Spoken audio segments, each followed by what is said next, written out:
Welcome back to the Satirical News Dolls, the only show where the facts are terrifying, the jokes are ill-advised, and the glue gun is absolutely loaded. I'm your host, John Adams. And I'm Candace McKnight. If you're new here, buckle up. This is the show where we take the top political chaos of the week, put it in a blender, forget to put the lid on, and then pretend the messy explosion was all a part of the plan. So grab your emotional support beverage, hide your breakable items, and light a candle for my blood pressure. Because what I'm about to cover is so wild that not even John Oliver could contain himself. That all Trump did was repeatedly host Epstein at Mar-a-Lago, have him at his wedding, hang out with him at Victoria's Secret fashion shows, get listed as a passenger on his plane 8 times, joke with him at a party while pointing out hot women and saying something into his ear that got the most grotesque smile in the history of human expressions. Tell a reporter, I've known Jeff for 15 years, terrific guy, he likes beautiful women as much as I do, and many of them are on the younger side, and allegedly hosts a calendar girl competition where, other than the 24 or so women flown in to provide the entertainment, the only guests were him and Jeffrey Epstein. You'd also have to forget about Trump bragging about his ability to grab women's genitals and claiming he'd go backstage at his beauty pageants while women were getting dressed, something he was accused of doing by 5 Miss Teen USA contestants. Beyond that, though, there's nothing there. Except for a jury finding him liable for sexual abuse, but other than that, there's nothing to see. Have you ever socialized with Donald Trump in the presence of females under the age of 18? Though I'd like to answer that question, at least today, I'm going to have to assert my 5th, 6th, and 14th Amendment rights, sir. Yeah, not great. If the answer's no, just say that. Instead, Epstein started listing amendments like he was ordering off the value menu. I'll have the number 5, 6, 14, 10, 12, 3, and whichever else means I don't have to break bro code. All right. Okay, deep breath, John. What you just watched was John Oliver basically setting the entire Epstein-Trump cinematic universe on fire and then roasting marshmallows over it. Now, for this segment of Day Drinking with a Glue Gun, we're going to slow this chaos down and answer 3 very simple, very horrifying questions. Number 1, who exactly was Jeffrey Epstein? Because some folks only know him as that guy with the island, and trust me, that is the kids' menu version of this story. Number 2, how is Donald Trump tied to him? And if your first instinct is, oh, probably not that much, then I'd like to personally invite you to remove the blindfold and rejoin the timeline the rest of us are suffering in. And number 3, where are we right now? In other words, how did we get from totally unrelated to, please read these 300 pages of deposition excerpts while my glue gun overheats? So, 3 questions, 1 glue gun, and a nation full of people wondering how any of this is real. Candace, did you want to take the first one? Yeah, I got this one, John. Who was Jeffrey Epstein? Short answer, he was the world's worst group project between money, power, corruption, and men who thought consequences were for poor people. Long answer, buckle up. Jeffrey Epstein sold himself to the world as a brilliant, mysterious billionaire, a man of finance, science, art, and philanthropy. He flew Nobel Prize winners on his jets, donated to Harvard, hosted former presidents, and surrounded himself with princes, tech CEOs, hedge fund guys, and future of humanity types.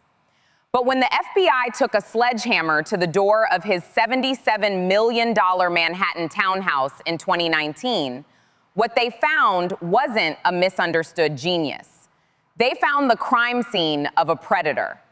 Inside that mansion, the most expensive private home in New York at the time, agents found thousands of explicit images, a massage table, sex toys, bottles of lubricant, sexualized art everywhere, a first edition of Lolita, a copy of the Marquis de Sade.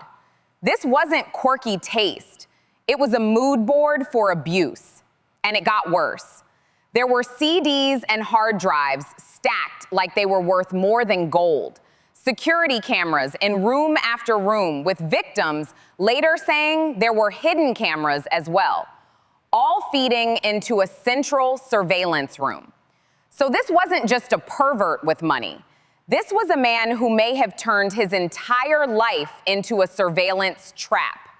On the walls, photos of Epstein with Bill Gates, Elon Musk, Mohammed bin Salman, Bill Clinton, Donald Trump, Richard Branson, Pope John Paul II, Mick Jagger, Fidel Castro, even Noam Chomsky. A who's who of power, prestige, and pretend you didn't see anything. And then, just to make sure you understood how sick his sense of humor was, he had a painting of Bill Clinton in a blue dress and red heels hanging in his house.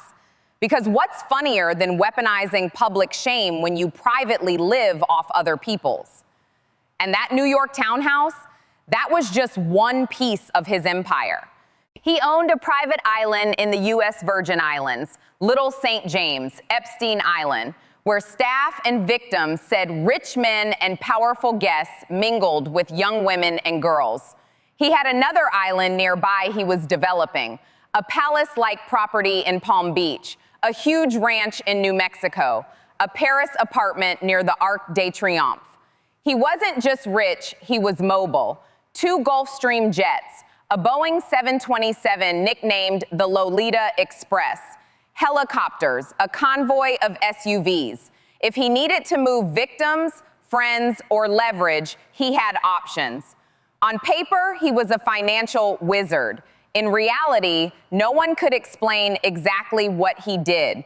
He started as a public school kid in Brooklyn, smart, good at math, no money. Somehow, without a degree, he lands a job teaching at the elite Dalton School in Manhattan, the kind of place where super rich people send their kids, the kind of place that introduces you to the right last names. From there, he moves to Wall Street, Bear Stearns. He learns how money really works when you're willing to color outside the legal lines. Then he leaves, becomes a consultant, a fixer, a financial bounty hunter. He starts dropping names like Adnan Khashoggi and Robert Maxwell, people with rumored ties to intelligence, arms deals, and covert operations. No one can quite prove Epstein worked for any intelligence agency, but he lived in the overlap: finance, blackmail potential, geopolitics, and elite access. His real breakout moment comes when he attaches himself to billionaire Leslie Wexner, the man behind Victoria's Secret. Epstein ends up with power of attorney over Wexner's fortune. Suddenly, Epstein is not just rich, he's frighteningly rich. That Manhattan mansion, bought through a Wexner-controlled entity, later transferred to Epstein's company for $0. His lifestyle explodes: jets, islands, mansions, giant checks to Harvard. And yet, no one in the markets can find a trace of his supposed legendary investing. He claimed he only took clients with over $1 billion. Some people tried to send him hundreds of millions and got rejected. It wasn't about running a normal fund. It was about control, access, leverage, and whatever else he could get away with behind closed doors. Meanwhile, he's building a global abuse operation. He partners with Ghislaine Maxwell, polished, educated, well-connected. She's the social front. He's the quiet center of gravity. Together, they recruit and groom. Many of his victims were poor girls, often from broken homes or working-class families, lured in with promises of easy money for massages. In Florida, he's finally investigated for trafficking underage girls to his Palm Beach mansion, dozens of victims. A pattern of abuse that should have put him away for years. Instead, he gets what's now infamous as the sweetheart deal. 18 months in a county facility, not a real prison, with his cell door conveniently left open, a custom-staffed infirmary, his own work release office, and deputies instructed to call him the client, not the inmate. He's out of jail most of the day, 6 days a week, supposedly working. There were security visits, there were logs, and then some of those logs were conveniently destroyed. At the same time, the federal investigation is essentially shut down with a non-prosecution agreement that doesn't just protect Epstein. It extends immunity to any potential co-conspirators. The slate is white. Names never see daylight. The system looks at a powerful predator and says, you know what? We're good. Victims are silenced, sidelined, ignored. One butler tries to bring Epstein's little black book with nearly 1,600 names and thousands of contacts to the world. Instead of being treated as a witness, he's crushed for trying to sell it. He dies of cancer not long after. Over the years, more people around Epstein also end up dead. Victims, associates, even his model recruiter partner in France. Each one gone, each thread cut. And then, in 2019, it all catches up. A new case, new charges, that raid on the townhouse, the island under scrutiny, the flight logs, the photos, the witnesses. The public finally sees even a fraction of what was ignored for decades.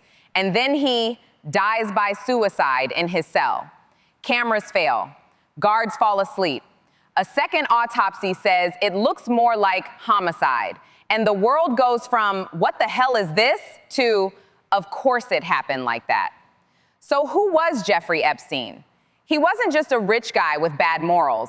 He was a predator who built an entire architecture, money, properties, planes, charities, connections, to commit abuse and stay protected while doing it.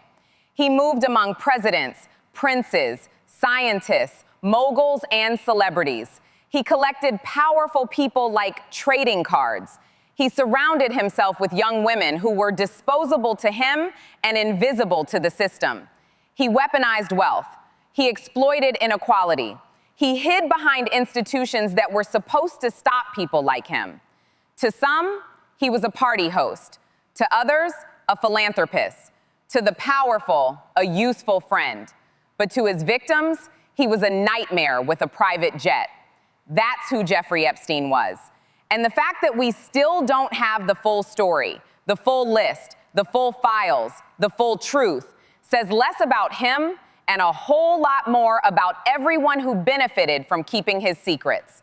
Back to you, John. Thank you, Candace. And yes, I'm going to need to put my entire scuba suit on for this. Because what we're about to uncover is not a recap. It's a full-blown plastic deep dive into a relationship that every Republican strategist is currently trying to pretend was a group project they weren't part of. And guiding us down into the darkness is the one man who knows this story better than anyone on earth, Michael Wolff. He's like the lighthouse keeper of Trump world. He's seen the storms, he's smelled the mold, he's had to talk to these people sober. Roll the clip. Right, so this is 2015. Yeah, I'm the person who sees this elemental story. Donald Trump, and I've gone through this with Epstein deep into the background, Donald Trump is the best friend of, evil. I mean, he is the best friend of a deeply, deeply diabolical person. A person who is involved in, well, we now know what he's involved in. 1,000 women, trafficking 1,000 girls, and ferried back and so forth. what I understand at this point is that Donald Trump may become the president of the United States, and this is still in 2015 an iffy proposition, but nevertheless, a possible president of the United States has been involved for well more than 10 years, has been joined at the hip with this person, has been involved in both of these men, in every aspect of each other's lives, sharing girlfriends in their financial lives. Now, this is, to me, and this is a moment which I think we ought to pause, because I think we're very close to the smoking gun. Okay, I just want everyone at home to acknowledge that we all heard the same thing. Michael Wolff basically said, yes, Donald Trump was best friends with the diabolical predator, and we are inches away from the smoking gun, but please don't break the TV. So now it's time for us to explain how we got here using the two places that have done the most detailed reporting on the Trump-Epstein connection, The Guardian and Time magazine. Because once you put those stories side by side, it stops looking like coincidence and starts looking like a documentary that should come with a trigger warning. Let's begin with what The Guardian reveals, and this is the part that blows up the "I barely knew him" story Trump keeps trying to sell like expired yogurt. According to The Guardian's review of thousands of emails, Epstein's staff was tracking Trump's movements for years. His flights, his travel schedule, his fundraisers, even when he was nearby. And that is not something you do for a casual acquaintance. That is what you do for someone who is deeply, intimately woven into your world. One email literally says, "Trump is in our neighborhood today." Another, "We'll need to coordinate takeoff because Trump arrives at this hour." People waiting outside Epstein's house joked, "I don't want to accidentally show up and find Trump inside." These aren't vague connections. These are people who expect to see Trump the way you expect to see the bartender at Chili's. And The Guardian shows something even darker. Epstein's associates were constantly sending him news stories about Trump, scandals, arrests, investigations, and Epstein was responding like a man who had opinions. He called Trump borderline insane. He said Trump was evil beyond belief. He said he'd been warning people about him for years, and he joked about whether Trump would crack into insanity. Now pause. Ask yourself this. How many people do you speak about that intimately? Unless you've had a serious, personal, complicated history together. This is not two men who met once at a cocktail party. This is two men with a long, tangled past. The kind you only untangle in depositions and therapy. Time magazine takes it even further. They highlight Trump's own on-record quotes, the ones he gave when he wasn't running for president and didn't have to pretend he'd never met anyone problematic. Trump once said proudly, "I've known Jeff for 15 years. Terrific guy. He likes beautiful women as much as I do. Many on the younger side." Sir, that is not the kind of Yelp review you give unless you are comfortable with the behavior. Time also makes something else clear. Epstein wasn't just a Palm Beach fixture. He and Trump traveled in the same inner circle. They attended the same events. They appeared in videos together. They hosted each other. They moved like two men who were used to breathing the same air. And here's where The Guardian and Time overlap like a cursed Venn diagram. Even after their supposed falling out, Epstein was still tracking Trump, still monitoring his movements, still following his schedule. You don't do that for someone you barely know. You do that for someone who matters to you, politically, financially, or personally. And then we get to the part that ties Wolf's warning directly to the reporting. Epstein allegedly wrote that Trump knew about the girls and that one of Epstein's victims spent hours with Trump at Epstein's home. That is catastrophic. That is nuclear. And whether you believe Epstein or not, the fact that he believed it is enough to set off every alarm we have. And if you're wondering how Trump responds to any of this, he does what he always does. He calls it a hoax, a Democratic trick, a smear, a distraction. But here's the problem with the hoax defense. If it's a hoax, why does every piece of reporting, from emails to videos to quotes to logs, all point in the same direction?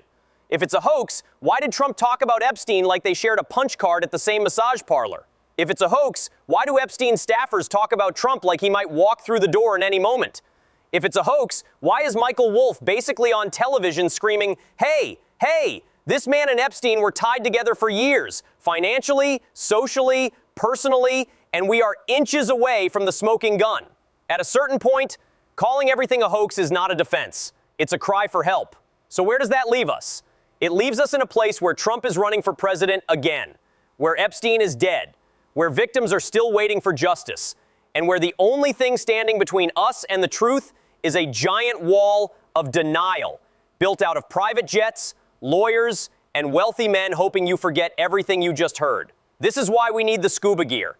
This is why we need the glue gun. This is why we need the deep dive. Because when you look at all the evidence, not one article, but all of it together, Trump and Epstein don't look like strangers. They don't look like acquaintances. They look like two men whose lives were intertwined in ways both darker and deeper than anyone in politics wants to admit. And now, because I've used up 90% of my oxygen tank, I'm going to pass this back before I drown in billionaire sludge. Candace, take it away before my scuba mask fogs up again. You're not going to go in the water without me, John. I'm ready. Let's do this plastic deep dive together. So where are we now with the Epstein case? And the answer is, we are somewhere between historic transparency moment and full-blown political meltdown. Because in the last few days, the Epstein files went from rumors to partial leaks to Democrats releasing a sample to Republicans dumping 20,000 documents on the internet like they were uploading a group project 5 minutes before the deadline. And it all started with one thing, the emails. Emails that Voidzilla just went over, and we're gonna talk about that briefly before we play the clip. These emails are the spark that set the entire Capitol on fire. One says, the dog that hasn't barked is Trump. A victim spent hours at my house with him. Another says, Mar-a-Lago, Trump says he asked me to resign. Never a member ever. Of course he knew about the girls as he asked Ghislaine Maxwell to stop. And then the Michael Wolff email, the one that basically says, if Trump denies his relationship with Epstein, you can hang him with that later. Or if he starts winning, you can save him and he'll owe you. Which is not something you write unless you believe someone has leverage. Leverage with a capital L. So I'm gonna let Voidzilla walk you through those. Play the clip. One says that the dog that hasn't barked is Trump. A victim spent hours at my house with him. Another says the victim, Mar-a-Lago, Trump says he asked me to resign. Never a member ever, Jeffrey Epstein. Of course, he knew about the girls as he asked Ghislaine Maxwell to stop. And then the third email is from Michael Wolff talking about Jeffrey Epstein's association with Trump, saying you can hang him in a way that potentially generates a positive benefit for you, or if it looks like he really could win, you could save him generating a debt. Basically implying the idea that Epstein would have some kind of compromising information on Trump. But that was just the start of it, because then after that, the GOP came out swinging and they said Democrats whine about releasing the files, but they only cherry pick when they have them to generate clickbait. You deserve the full truth. And then they released over 20,000 files. Some of it had to do with Trump, some of it didn't. Importantly, 2 of the emails that were in there were some of the ones that the Democrats released, except they were unredacted in the GOP copy. And these lack of redactions are obviously very intentional. So we see first, I want you to realize the dog that hasn't barked is Trump. And then it says, Virginia spent hours at my house with him. Now that name is really important because it's Virginia Giuffre. She was the Prince Andrew accuser, but importantly, she did not accuse Trump, rather saying that he couldn't have been friendlier. This obviously is one of the main reasons the GOP appears to have released this, because in part, they're implying that, hey, if you release this redacted, people are going to speculate who this victim was, thinking that there was something that happened, but actually the person that's in there didn't accuse Trump of something illegal. And so this is sort of the implication here with the Democrats saying, well, you're unredacting a victim's name. So that's been the battle there. Specifically, the second email, by the way, just further confirms it. It says blank worked at Mar-a-Lago. She was one of the ones that accused Prince Andrew. In the Democrat copy, all of that was redacted because, of course, it gives away the fact that we are talking about, once again, Virginia Giuffre. Also, in these emails released by the Republicans, it says, blank worked at Mar-a-Lago. Trump knew of it, came to my house many times. He never got a massage. That's straight from Jeffrey Epstein clearing him of a massage, which obviously is the one person you most don't want to get a massage from. So honestly, that is good for him, which is obviously why they released it. Begging the question why they didn't release it sooner. Maybe it's because they didn't want people to know that Trump knew about the girls. All right, so that clip gives you the flavor. Now let's talk about the explosion that came after. Because the moment Democrats released those 3 emails, the GOP came out swinging like they were auditioning for WrestleMania. They accused Democrats of cherry picking. They said Democrats were withholding the full truth. They said people deserve transparency. And then Republicans did the wildest thing, the thing nobody expected. They released 20,000 files, unredacted, including victims' names the Democrats had covered. And yes, that was intentional. That was the point. They wanted the public to see that the woman referenced in the emails was Virginia Giuffre, the Prince Andrew accuser. And they wanted to show she had not accused Trump of any illegal contact. In fact, she had said he was friendly, which explains why Republicans suddenly turned into the world's worst data privacy advocates. They wanted to unmask the victim to say, see, Trump didn't do the bad part with this particular victim. But in doing that, they confirmed the other half of the sentence, the part Trump really hates. Because the emails also say Trump knew about the girls. And if that weren't enough, they confirmed Trump came to Epstein's house many times. And one of the big shockers, Epstein himself wrote he never got a massage, which is probably the one sentence in these emails that Trump actually likes. But here's the part Republicans are not talking about. The emails revealed that Trump publicly lied when he said he told Epstein to stop poaching women. Epstein writes that Trump told Ghislaine to stop, not him, meaning Trump knew Maxwell had brought Virginia from Mar-a-Lago, and he still didn't cut ties until years later. And the moment this started circulating, everything got even messier.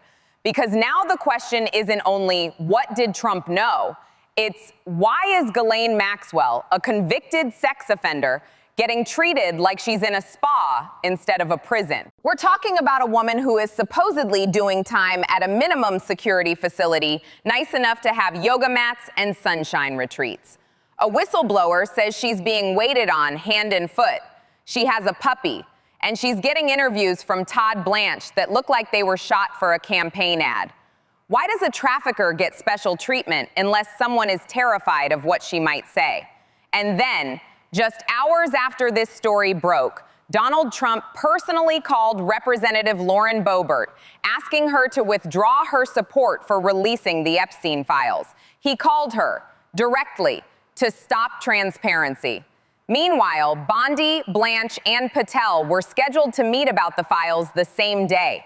And the White House press secretary was asked why they were trying to stop the release. Her answer was basically, no, trying to block public documents is actually our way of showing transparency, which is one of the most upside-down statements I've ever heard. MSNBC revealed even more. Speaker Mike Johnson has to hold a vote next week because Lauren Boebert and Nancy Mace both signed the discharge petition, meaning Republicans can't dodge this anymore. The entire House GOP will have to go on the record about whether the Epstein files should be fully released. And Senate Republicans will be next.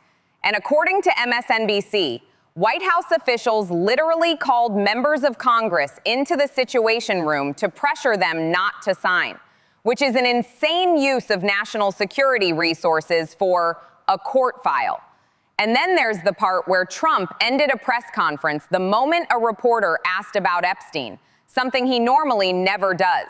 Trump loves talking to cameras, but not about this. MSNBC also showed one of the wildest details in the GOP document dump. Epstein wrote in an email, "I know how dirty Donald is." And Republicans released that themselves. It's like they didn't even read the packet. And there's one more detail. Epstein also emailed someone in the Russian government saying he understood Trump and could advise them on how to handle him diplomatically.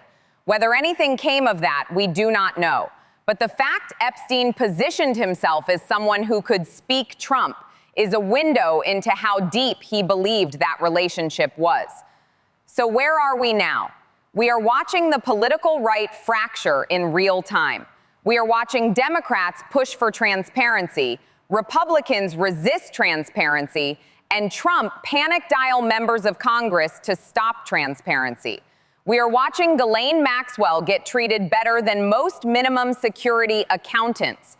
We are watching the biggest trafficking case in modern history collide head-on with a presidential campaign.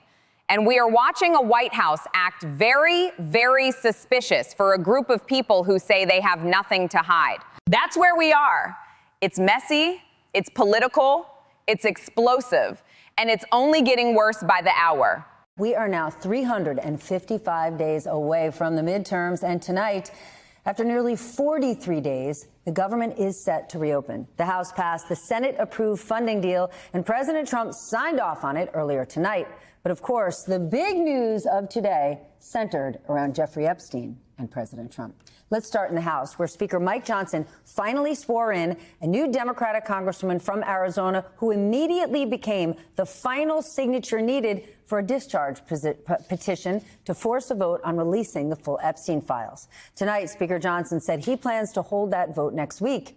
And the big headline today, we got to look at several of the emails in the case. They were released by Democrats on the House Oversight Committee after the panel subpoenaed the Epstein estate. In one email from 2019 to Ghislaine Maxwell and author Michael Wolff, Epstein allegedly wrote that Trump, quote, knew about the girls. We should note that MSNBC has not independently confirmed any allegations in these emails, and Donald Trump has not been accused of any wrongdoing in the case.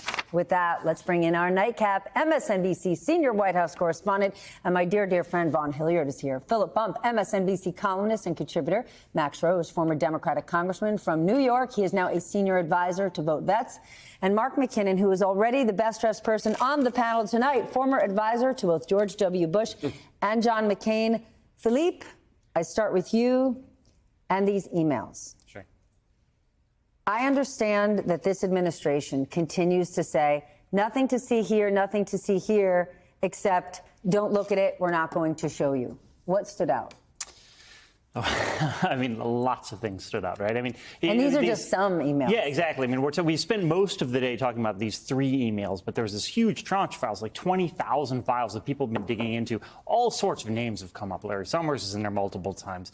Ken Starrs. I mean, there are all these names. Again, not people who are alleged to have engaged in this activity, but people who are in communication with Epstein. And it really helps us flesh out the community in which he operated, right? And I'm not saying operated when he was doing his nefarious activities, but he was deeply enmeshed in this sort of elite culture that is being revealed here. And of course, the thing that people are most attentive to here is the fact that Donald Trump was similarly enmeshed, right? There's one email, for example, where Epstein makes casual reference to this girlfriend who he gave to Donald Trump. And you do a little digging, and there they are in the mid-1990s. First, there's this woman standing with Jeffrey Epstein, then she's standing with Trump. And the photo of her and Epstein is in Mar-a-Lago. And like all of these ways in which Trump is tied in here, that it really just makes you say, not only like what else is there, but like why didn't they rip the Band-Aid off when they said they were going to rip the Band-Aid off? Because now we get this drip, drip, drip that keeps coming out, and now we're still talking about it after he's been in office for 9 months. So Republicans, Mark, some want to politicize this and say this is just a smear campaign being led by Democrats, but it's not. Well, it started with Republicans. But that's it. A huge portion, not just of the MAGA base, but MAGA influencers have been. I mean, the basis of MAGA at its start, at its core, has been we're unhappy with the United States of America because it's a 2-tier justice system. It's a 2-tiered economy. Things are not fair. What works for one group doesn't work for the. That's the root of this. On what ground can they say this is just Democrats smearing the president? Well, the ground's really shaky. And the most chilling thing I heard about today was Lauren Boebert being called to the Situation Room, being confronted by the Attorney General, the head of the FBI, and the Deputy Attorney General, trying to get her to change her vote on this. So I've got a whole new respect for Lauren Boebert, because if she changed her vote, they wouldn't be voting on it next week. And by the way, now that they're voting on it, it's going to be really hard for a lot of those Republicans not to vote yes, right? Okay, so that's my question. Max, what does it mean that every single House Republican will now have to vote on the record about releasing the Epstein files, who, again, people across the political spectrum in this country, people who don't care about politics whatsoever, are just saying, give me a break. What the hell's in this thing? Sure. I mean, the story of the Republicans for the last decade has been their willingness to do anything to win the next election. Now, that calculus has kind of overlaid with a desire to do whatever Trump wants because he's controlled the base. Now, I'll one-up your Lauren Boebert story with Nancy Mace. Nancy Mace is running for governor, South Carolina. Strong. That's Donald Trump country. She has signed this petition right alongside Lauren Boebert, and he said to her, we all know he has said to her that he will not endorse her in this primary if she stays on this. She's still on it. Donald Trump's power is declining right before our eyes amongst his base. Gentlemen, what does it tell you? that it's women standing up to him. I'm just going to leave that there. Take us inside the White House. Oh, if I could first, though. Please. There was an effort, we should note, by Republicans after the discharge petition was put forward today, in which they tried to avoid having a vote on this at all. A unanimous consent is what it called. Explain. So essentially, there would be no vote of yay or nay. And Democrats, they stopped that from happening and said, no, there will be a vote. And you House Republicans will be on the record next week. And it's also going to be the Senate Republicans that are now going to have it knocking on their door. And to your point, Max, here, you are looking at a constituency that has been promoted or galvanized politically around this idea of this pedophilia cabal. Right? It was Jack Posobiec, this popular right-wing podcaster who was the one who was big in promoting Pizzagate, right? The idea that this, this in the basement of the DC pizza parlor, there was a sex trafficking ring. Well, he's close with J.D. Vance. J.D. Vance back in 2021 was calling for the full release of these files.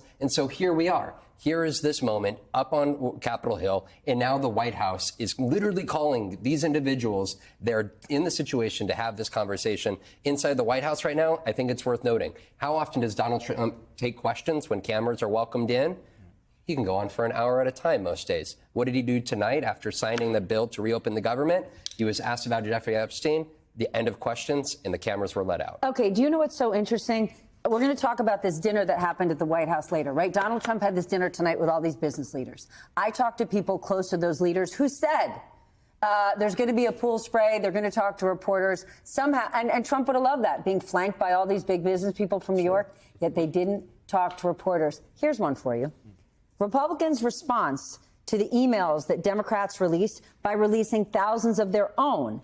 And in that, it included one email. Again, Republicans released it, an email where Jeffrey Epstein wrote, quote, "I know how dirty Donald is." I don't know. That's a wow. What were they thinking? Yeah, they didn't notice that one was in there, or it's they're quite like possible. Yeah, I mean, there's a lot of information there. It's quite possible that one slipped through. It's one of the things that's fascinating is we're having this conversation. We talk about how the base has been pushing for this and how prominent voice has been pushing for this, but it really is this entire manifestation of Trumpism that the only person who isn't involved in it is Donald Trump. Right? Donald Trump himself was the only person who ever put the brakes on this.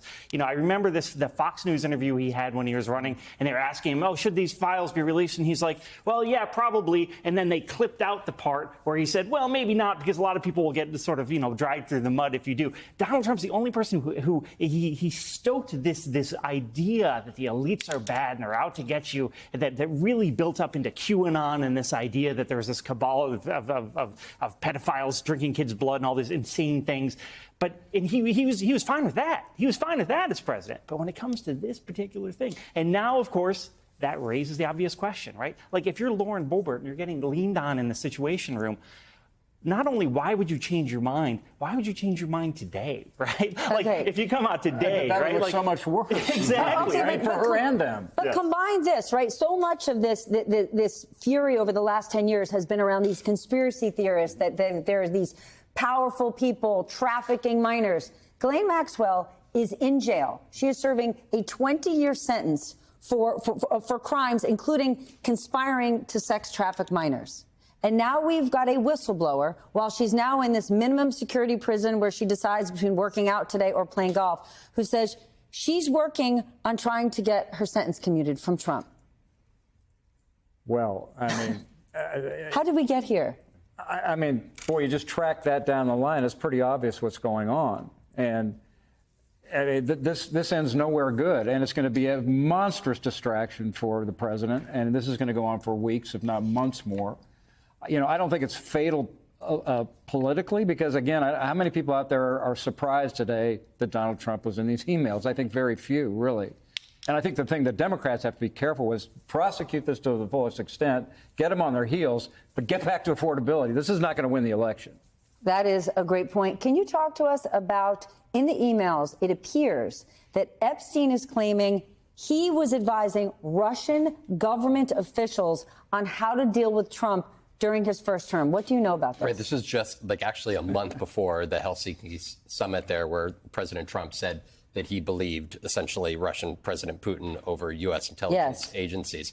And a month before that, he is emailing with somebody who he saw as being a potential intermediary with the Russians to begin a conversation and to introduce him to Lavrov. And he makes the case there quite explicitly that he thinks that he understands Trump and knows how to speak Trump, essentially offering his services to the Russians. I mean, it's, I think, damning when it comes to Jeffrey Epstein. But I think that, again, there's no evidence that Donald Trump, used Jeffrey Epstein as his own intermediary with the Russians. But I think, again, what this tells us here and what it tells the American public is that there is such a power structure that bears out in these emails. This has been a day drinking with a glue gun. Don't forget to like and subscribe.